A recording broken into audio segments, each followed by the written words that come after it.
সংসদ সদস্য আনোয়ারুল আজিম আনার হত্যার ঘটনা তদন্ত করতে ভারত পুলিশের একটি স্পেশাল টিম ঢাকায় আসছে বলে জানা গেছে। 23 মে বৃহস্পতিবার তাদের ঢাকায় আসার কথা রয়েছে। এদিকে এই হত্যার ঘটনায় তদন্ত করছে ঢাকা মহানগর পুলিশের গোয়েন্দা বিভাগও। ইতোমধ্যেই তারা মূল হোতাসহ কয়েকজনকে আটকও করেছে। ঢাকার তদন্ত সংশ্লিষ্ট সূত্র বলছে, শাহিন কিলার আমানুল্লাহকে নিয়ে কলকাতায় যান গত 30 এপ্রিল। সংসদ সদস্য আনার হত্যার ছক কষেন ওই ফ্ল্যাটে বসেই। এরপর সেখান থেকে 10 মে দেশে ফেরেন শাহিন।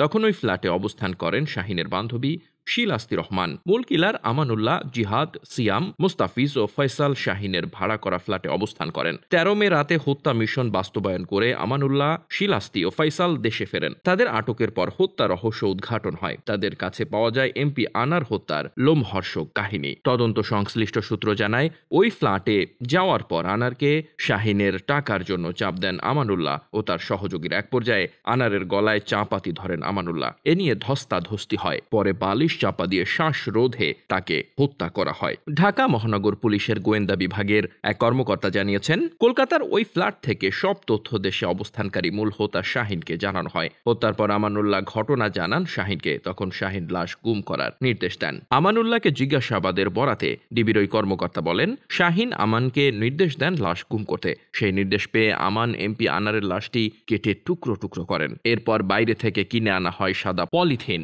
ব্লিচিং পাউডার ও 2টি বড় সাইজের ট্রলি ব্যাগ। লাশ টুকরো করার পর তা ঢোকানো হয় পৃথক 2টি ট্রলিতে। লাশের টুকরোগুলো ব্যাগে ঢোকানোর পর বাইরে থেকে আনা ব্লিচিং পাউডার দিয়ে ওই ফ্ল্যাটের মেঝে পরিষ্কার করে ফেলা হয়। সূত্র বলছে, এমপি আনোয়ারুল আজিমকে 13 মে হত্যা করা হলেও তার মরদেহের টুকরো ভর্তি প্রথম ট্রলিটি ওই বাসা থেকে বের করে সরানো হয় পরদিন 14 মে। ফ্ল্যাট কম্পাউন্ডের বাইরে নিয়ে পাশের একটি শপিং মলের সামনে দাঁড়ায় কিলার গ্রুপের 2 সদস্য।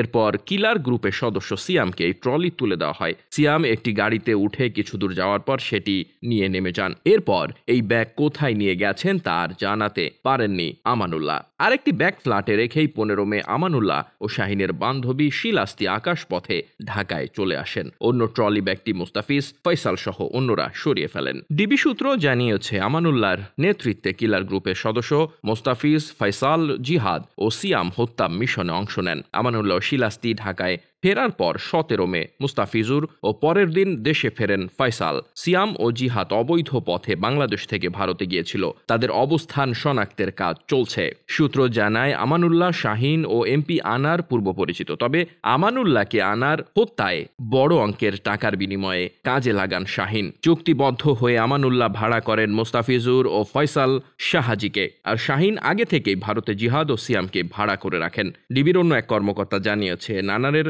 লাশের টুকরোগুলো কোথায় তা জানার চেষ্টা চলছে। এজন্য আমানুল্লাহকে প্রাথমিকভাবে জিজ্ঞাসাবাদ করা হচ্ছে। তিনি দাবি করেছেন, ফ্ল্যাট থেকে লাশের টুকরো ভর্তি ট্রলি বের করার পর কয়েক ব্যক্তির হাত ঘুরে গুম করা হয়েছে। এ বিষয়ে তিনি জানেন না।